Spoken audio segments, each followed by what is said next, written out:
అదంతా ఉండగా కేసీఆర్ ని తాపి పట్టి ఈయన గిలాన్ చేయలే, లోపలికి పోయి పొక్క దవ్వలే.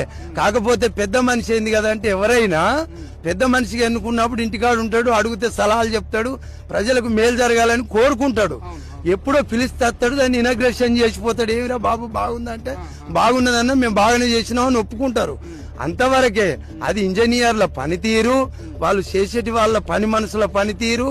మరి లోపల ఏం జరిగిందంటే, ఒక 3-4 సంవత్సరాలు డ్యామ్ కట్టింది, బ్రహ్మాండంగా ఉంది, ఎక్కడ కూలిపోలే. 1-2 పిల్లర్లు కట్టిన తర్వాత ఒక్క పిల్లర్కి ఏమైందంటే లోపల మరి మెతకొచ్చిందా, మరి అక్కడ లోపం ఏం జరిగిందో నీళ్లు బాగా ఆపేసరికి 3 సంవత్సరాలు ఆగింది. కానీ 4వ సంవత్సరం వరకు అక్కడ ఒక్కదానికి కొద్దిగా పిల్లర్ కు డ్యామేజ్ వచ్చి కొద్దిగా స్లోగా కొద్దిగా కుంగినట్టు దసికింది.